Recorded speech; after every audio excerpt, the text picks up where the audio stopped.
할렐루야. 오늘 주신 하나님의 말씀은 히브리서 3장 1절부터 6절까지 말씀. 히브리서 3장 1절부터 6절까지 함께 읽겠습니다. 그러므로 함께 하늘의 부르심을 입은 거룩한 형제들아, 우리의 믿는 도리의 사도시며 대제사장이신 예수를 깊이 생각하라.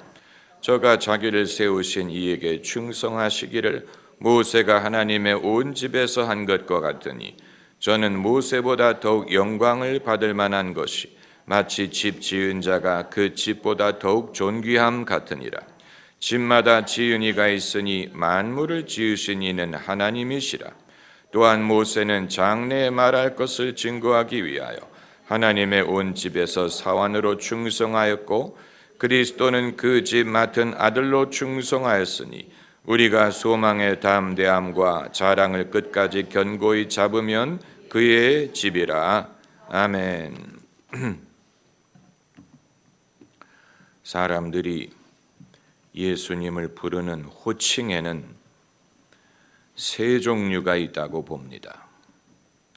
첫 번째 호칭은 절대적인 호칭입니다.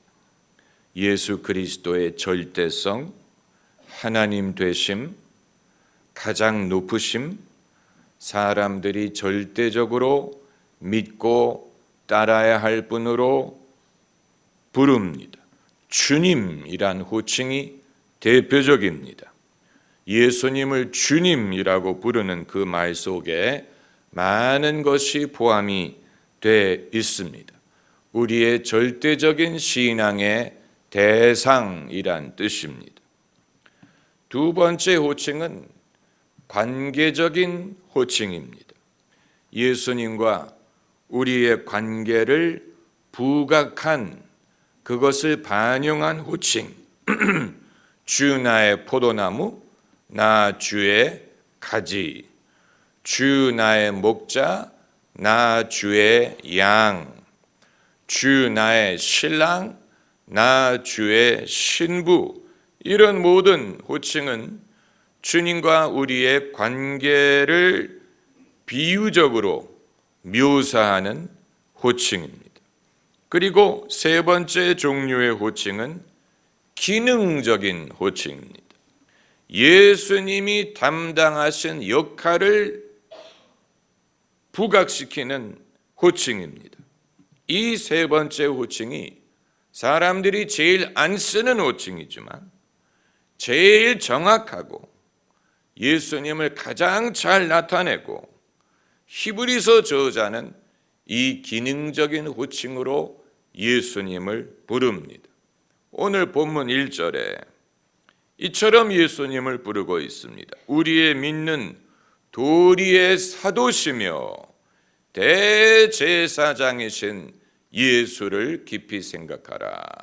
아마 여러분 기도하실 때 예수님을 대제사장이라고 부르는 분도 별로 없을 것이고, 우리 믿는 도리의 사도라고 부르는 사람도 별로 없을 것입니다.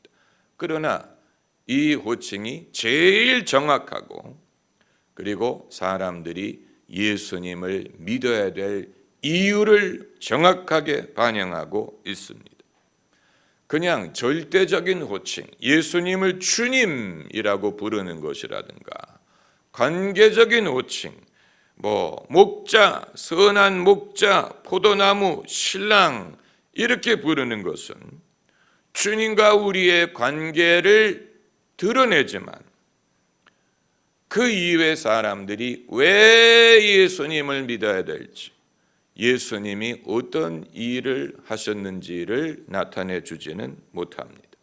이미 믿는 사람들에게는 굉장히 의미가 많지만, 예수님을 믿어야 될 이유를 알지 못하는 사람에게는 우리의 절대적인 신앙을 나타내는 것뿐, 예수님이 어떤 일을 하셨길래 예수님을 믿어야 될 이유를 설명하지 못합니다. 반대로 기능적인 호칭은 예수님이 누구이신가 하는 것을, 예수님이 어떤 일을 하셨고 어떤 역할을 감당하셨고 그것이 우리의 구원에 어떤 결정적인 영향을 주고 그러므로 왜 사람이 주님을 믿어야 되느냐 하는 것을 보여줍니다.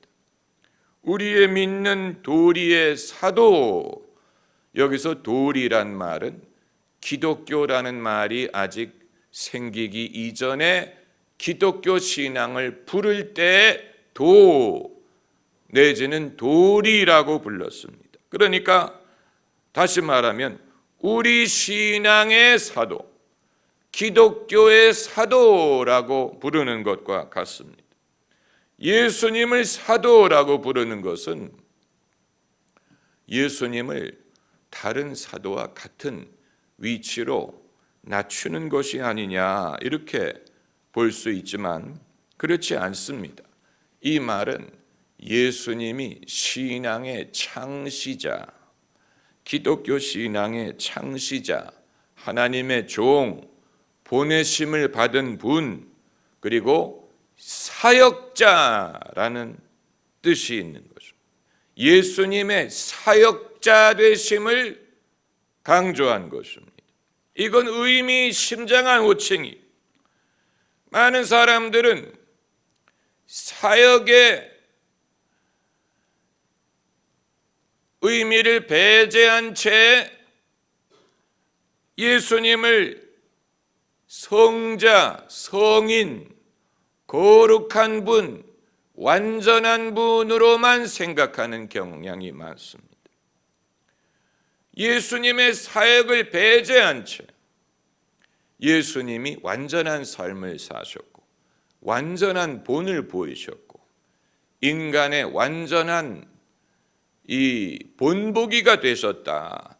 예수님의 인격, 도덕, 예수님의 성품을 강조하지만 예수님이 사역을 하셨고 예수님이 병자를 고치셨고 예수님이 말씀을 가르치셨고 예수님이 죄인을 구원하셨고 영혼을 구원하셨고 하나님을 나타내셨고 하나님을 증명하셨고 그리고 우리의 구원을 이루셨다라는 사역의 면모를 별로 생각하지 않고 오로지 예수님은 사랑의 본을 보이셨다라든가 무슨 어떤 거룩함의 본을 보이셨다라든가 이웃 사랑을 실천하셨다라든가 이런 면만을 강조하는 그런 경향이 있습니다. 이것은 우리가 믿고 싶은 대로 예수님을 믿는 것입니다. 우리의 관점, 내가 생각하는 종교, 내가 높이 평가하는 면을 예수님에게 투영을 시키고 예수님이 그러한 분인 것처럼 임의로 예수님을 정의하는 것입니다. 성경이 증거하는 역사적인 예수님을 보려고 하기보다는 우리가 임의로 생각하는 이상, 우리가 가장 높이 평가하는 덕목, 이것을 예수님에게 투영해서 예수님이 그러한 분이다. 우리가 상상하는 가장 존귀한 이상적인 완벽한 그런 분, 그분이 예수님이다. 이런 식으로 생각을 하는 사람들이 의외로 많습니다. 아마 마하트마 간디도 예수님을 그런 식으로 생각했는지 모릅니다. 마하트마 간디는 예수님을 믿지 않았어요. 그러나 예수님을 존경한다고 했어요. 예수님을 구주로 영접하지 않았어요. 그러나 예수님을 흉내내려고 한다고 했습니다. 이상한 것입니다. 간디는 예수님을 본보기의 대상으로 삼았지 예수님이 자신의 영혼을 구원해 주시는 구세주라고 믿지 않았어요. 만일 간디가 예수님의 공생의 사역을 주목했다면 기독교에 대한 이해가 달라졌을 것입니다. 간디는 예수님의 사역에 별로 초점을 두지 않고 예수님의 교훈만이 중요하다고 생각을 한 듯합니다. 그렇기 때문에 간디는 기독교인으로 개종하지 않았어요.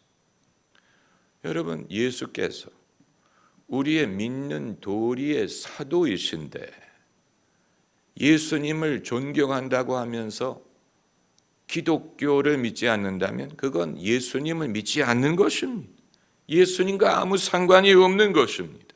그건 마치 어떤 사람이 최고의 연주자라고 인정을 하면서 그 연주에는 한 번도 가지 않는 것과 같아요. 그 연주에는 한 번도 가지 않고 그 대신 그 연주자를 흉내내려고 하는 것과 같습니다.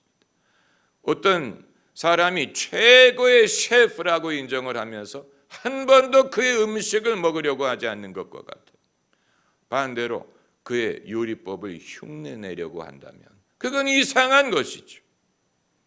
이상한 것입니다. 최고의 연주자라고 인정을 한다면 그 연주를 들으려고 해야죠. 최고의 셰프라면 그의 음식을 먹어보려고 해야죠.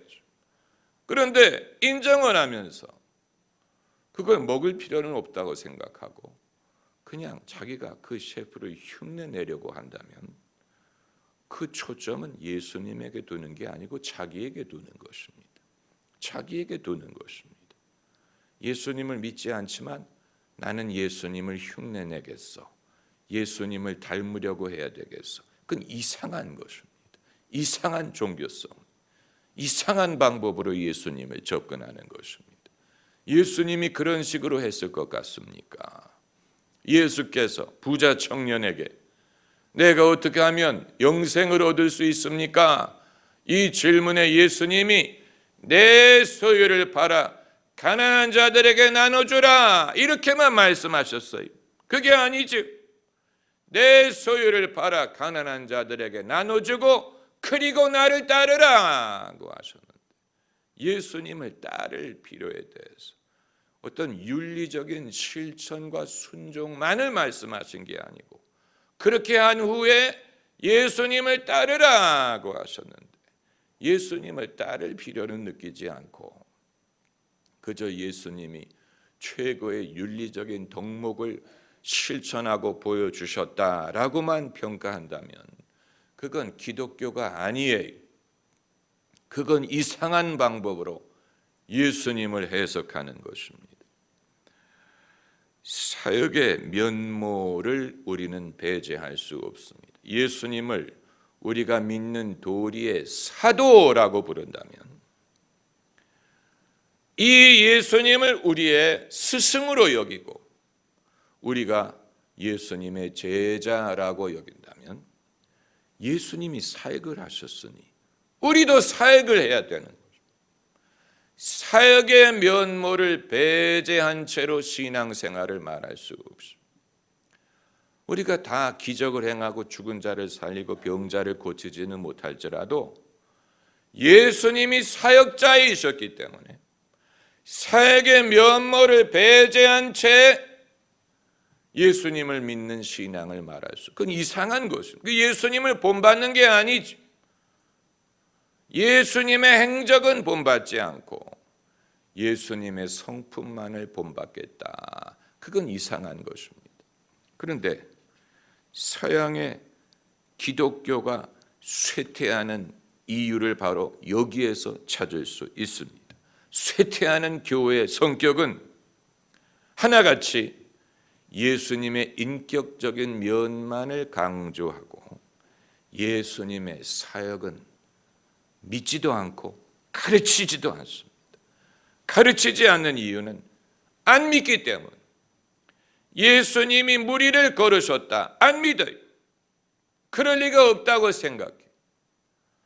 예수님이 뭇가를 걸으시는데 물에 예수님이 반사된 것을 사람들이 보고 무리를 걸으신 것으로 생각했을 것이다. 또 오병이어로 5,000명 먹이신 것 안 믿어요. 그건 예수님이 사람들의 마음을 감동해서 숨겨놓고 있었던 음식을 서로 나누게 하신 것이다. 이런 식으로 어떤 도덕적인 감화를 끼친 것으로 모든 기적을 해석하려고 합니다.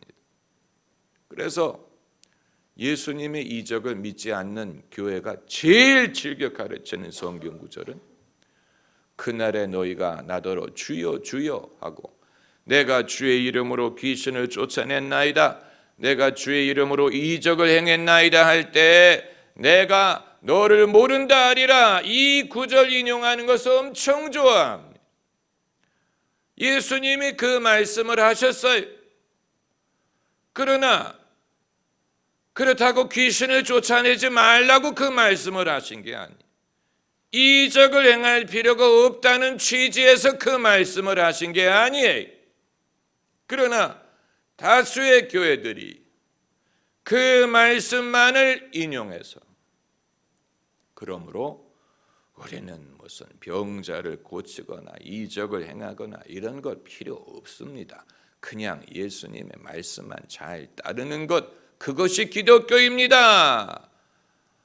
그럴듯하게 들리는데 성경의 일부를 따다가 그것을 전체로 만드는 실수를 하는 것이죠. 모든 이단은 그렇게 시작됩니다. 성경의 일부를 따다가 그것을 전체인 것처럼 가르치.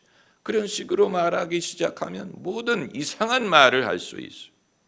성경의 일부만을 따다가 그게 전체인 것처럼 강조하게 되면,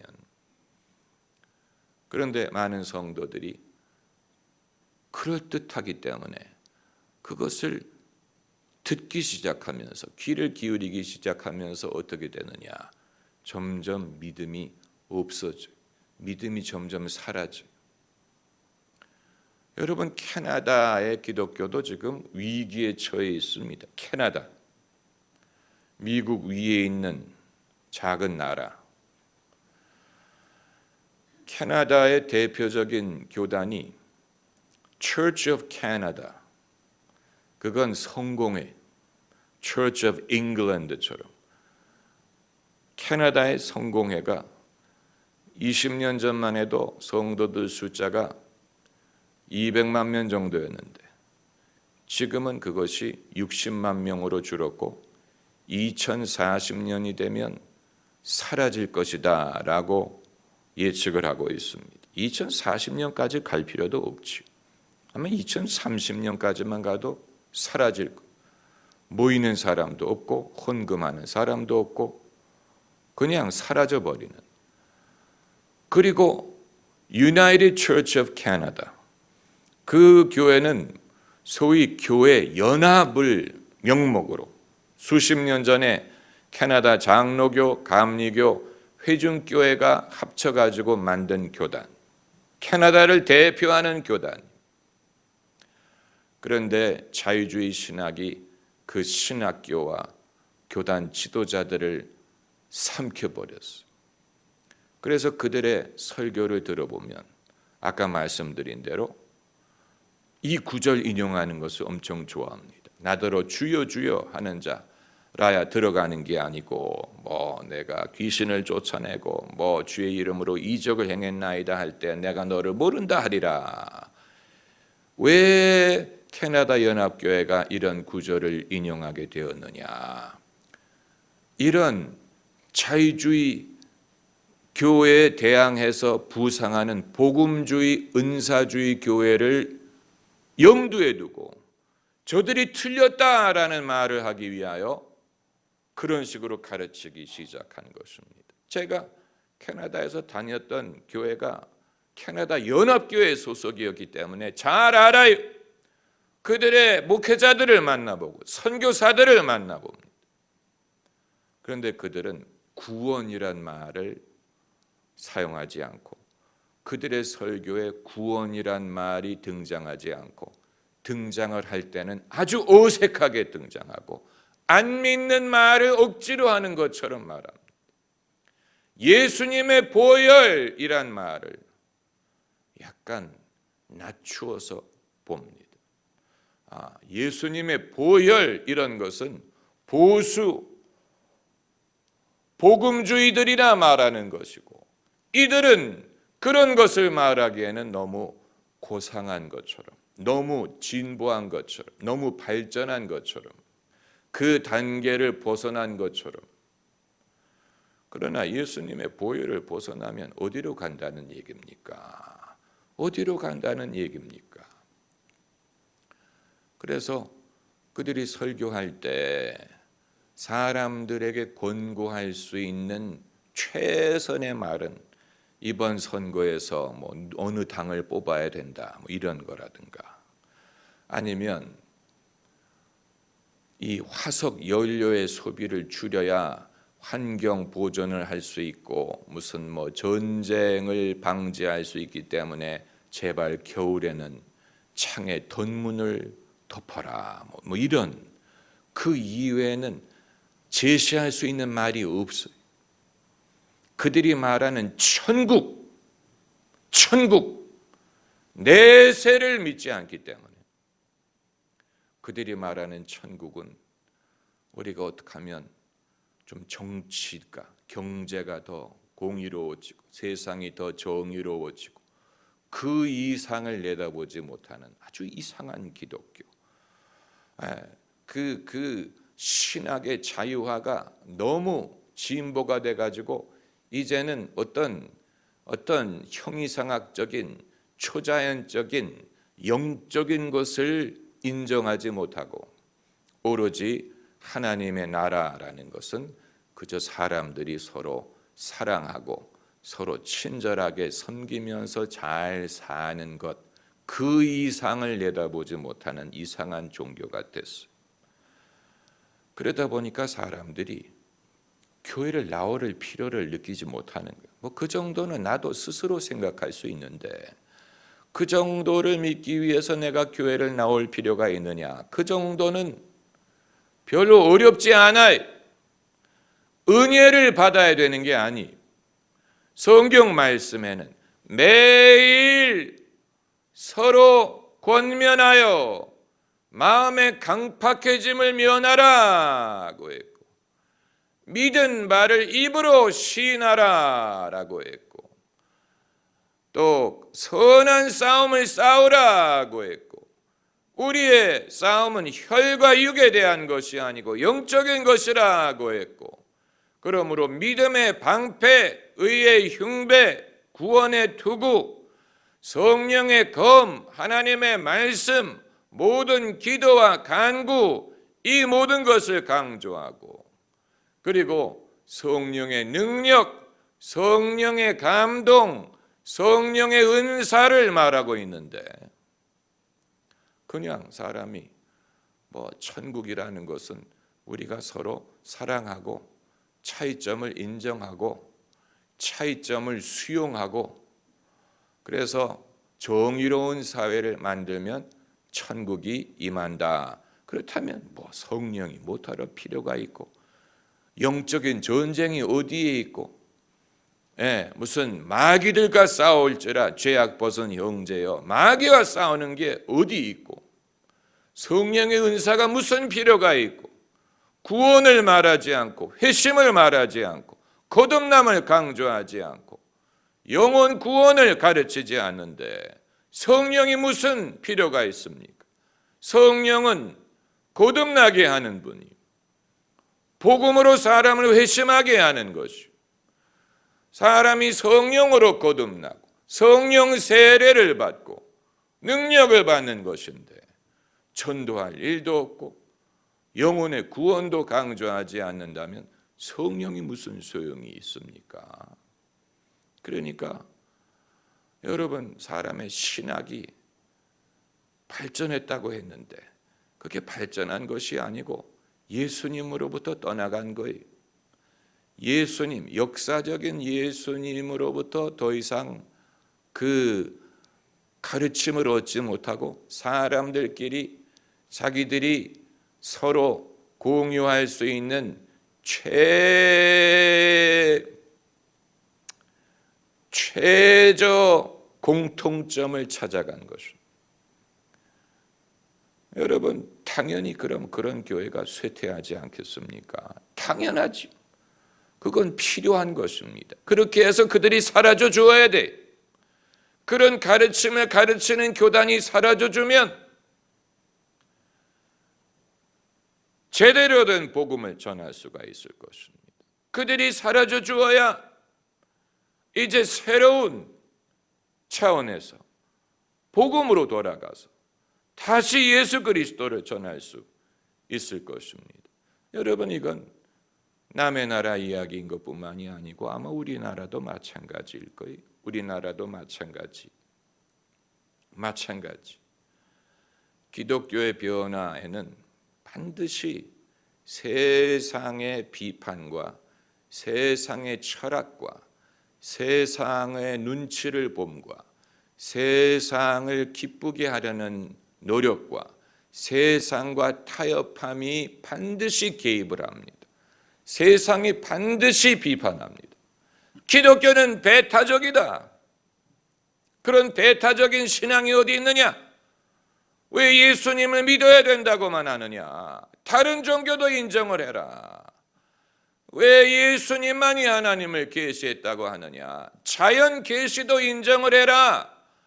왜 믿음만으로 구원을 받는다고 하느냐? 세상에 착한 사람들 많이 있는데 그들도 구원을 받을 수 있지 아니하냐? 이러한 비판에 직면하게 되면 기독교인들도 사람이기 때문에 남들이 계속 욕하고 비판하면 스스로 우리가 잘못하고 있구나. 우리가 너무 배타적이구나. 고집스러운 모양이다. 우리가 너무 자기 중심적인 모양이다. 맞아. 우리는 회개해야 돼. 우리는 회개해야 돼. 우리는 너무 고집이 세고 우리는 너무 자기 중심적이었어. 사랑이 없었어. 그러면서 이제 스스로 소위 자성이란 이름으로 세상과 대화를 하고 또 무슨 차이점을 인정하고 차이점을 포용하고 수용하고 그러면서 기독교가 변질되는 거예요. 그건 아주 빤한 일이 그게 나쁜 의도에서 비롯된 것이 아닌데 사람들에게 좋은 인상을 주고 사람들이 좋아하고 그렇게 하면 사람들이 더 교회를 올 줄로 생각해. 우리가 우리의 문턱을 낮춰서 우리의 요구하던 것을 줄여버리면 사람들이 더 오겠지. 그런데 안 와요. 그게 이제 큰 사기. 안 와요. 그렇게 한다고 사람들이 교회를 몰려올 것 같죠? 천만의 말씀. 우리가 그동안에 가르쳤던 오만 도덕과 기독교 윤리를 낮추고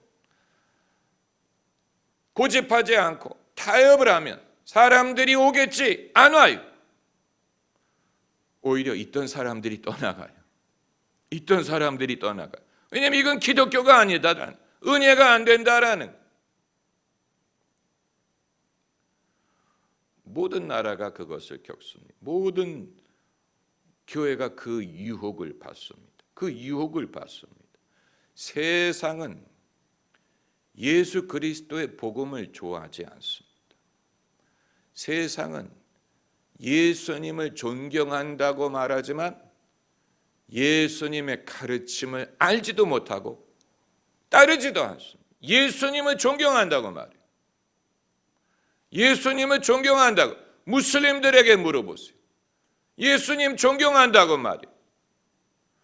그러나 예수님의 말씀을 읽어봤느냐라고 물어보면 안 읽어봤어요.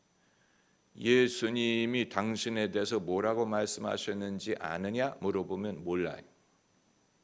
그러나 예수님 존경한대. 여러분, 그 존경은 예수님을 믿는 게 아니에요. 예수님이 그런 존경을 받기 위해 이 세상에 오신 게 아니에요. 예수님이 그런 존경을 받기를 원하셨다면 십자가에 달려 죽지 않으시지요. 예수님이 십자가에 달려 죽으셨다는 사실은 그런 존경받기를 거부하셨다는 뜻이에요. 예수님이 걸려 넘어지는 돌이 되었다라고 했어요. 예. stumbling block. 예수님이 걸려 넘어지는 돌이 돼서 예수님을 받아들이지 않고 예수님을 믿지 않는 사람들은 전부 다 예수님을 싫어했어요. 미워했어요. 예수님을 여러 가지 말로 고발하지 않았습니까? 저가 말하기를 이 성전을 무너뜨리라 내가 사흘 만에 세우리라라고 했나이다. 그가 참남한 말을 했나이다. 안식일에 병자를 고쳤나이다. 이런 식으로 예수님에 대한 이상한 말을 해가지고 예수님을 종교 재판의 회부에서 십자가에 달려 죽게 하지 않았습니까? 만일 예수님의 목적이 많은 사람에게 존경을 받고 사랑받는 것이었다면 예수님은 결코 그런 길로 가지 않으셨을 거예요.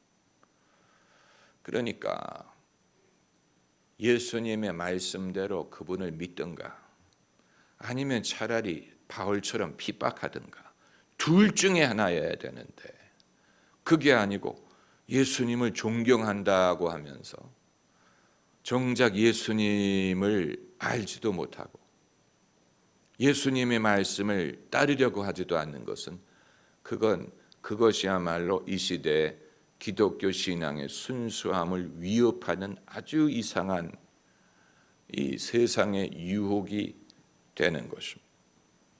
이 오늘 본문 말씀에 우리가 믿는 도리의 사도시며 그리고 뭐라고 불렀습니까? 대제사장이신 예수를 이 대제사장이란 호칭은 히브리서 저자가 즐겨 사용하는 호칭입니다. 예수님을 이해할 수 있는 가장 쉬운 방법 중에 하나가 예수님을 대제사장으로 보는 대제사장은 하나님이 받으실 제사를 드리는 성직자를 말하는데 죄 사함을 얻게 하는 제사를 드리는 성직자를 말합니다. 구약의 제사장들이 다 죄 사함을 얻게 하기 위한 제사를 드렸어요. 그런데 예수께서는 당신의 몸을 스스로 하나님께 세상 죄를 대신하는 화목제로 드리셨어요. 예수님은 당신이 제사가 되시고 동시에 대제사장이 되셨어요. 그래서 예수님을 대제사장이라고 부르는 것은 예수님을 통하여 우리가 죄사함을 얻고 예수님을 통하여 우리가 하나님께 나아갈 길을 얻는다라는 뜻입니다. 이 호칭 하나로 예수님이 어떤 일을 하셨고 예수님이 우리의 구원에 어떤 역할을 하시고 우리가 왜 예수님을 믿어야 하는가를 설명하는 것입니다. 대제사장이시기 때문에 예수님이 오신 것은 죄인을 구하러 오셨어요. 어떻게 구하셨어요?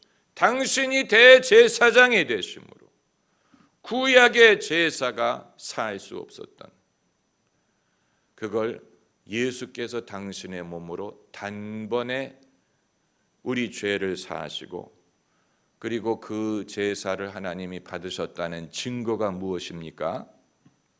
사흘 만에 일으키신 그걸 통해 예수 그리스도를 받으시고 대제사장 되심을 증거하신 것입니다. 대제사장. 제사는 결국은 예배를 뜻합니다. 예수 그리스도를 통하지 않고는 하나님을 예배할 길이 없어요. 예배는 그냥 아무나 자기 마음대로 드릴 수 있는 게 아니 신령과 진정으로 드려야 돼. 그냥 사람이 아무렇게나 자기가 하나님을 예배한다고 하나님이 받으시는 예배가 되는 게 아니에요. 대제사장을 통해 예배를 드리는 대제사장이 우리의 길이 되시기 때문에 하나님께 나아가는 길, 그 이외에는 길이 없어요. 그 이외에는 길이 없어요. 그 사실을 믿어야 돼요. 하나님은 크신 하나님이니 그 이외의 길을 예비하지 않으셨겠느냐? 그건 하나님을 모독하는 것, 하나님을 거짓말장이 만드는 것. 하나님이 넓으신 분이라도 예수님께 독점권을 주셨어요. 언약을 맺으셨어요. 하나님 아버지께서 예수님과 언약을 맺으셨어요. 그 언약을 뭐라고 불러요? 신약이라고 불러요. 그래서 신약 성경 마지막 언약, 최후의 언약, 이후에 다른 언약은 없어요. 이 언약을 번복할 수 없어요. 하나님의 은사와 부르심에는 후회하심이 없느니라. 이 언약을 번복하지 않은 다른 언약은 없어요. 추가적인 언약도 없어요. 유일한 언약, 최종적인 언약, 완벽한 언약, 더 나은 언약, 예수님의 피로 세우신 언약. 그렇기 때문에 우리가 예수님의 이름으로 기도를 하고 예수님의 이름으로 죄사함을 선포하고 예수님의 이름으로 모이고 예수님 안에 있을 때 정죄함이 없고 예수 안에 있는 나에게 딴 근심이 있으랴. 할렐루야. 십자가 밑에 나아가 평안을 얻었네. 할렐루야. 기도하십시다.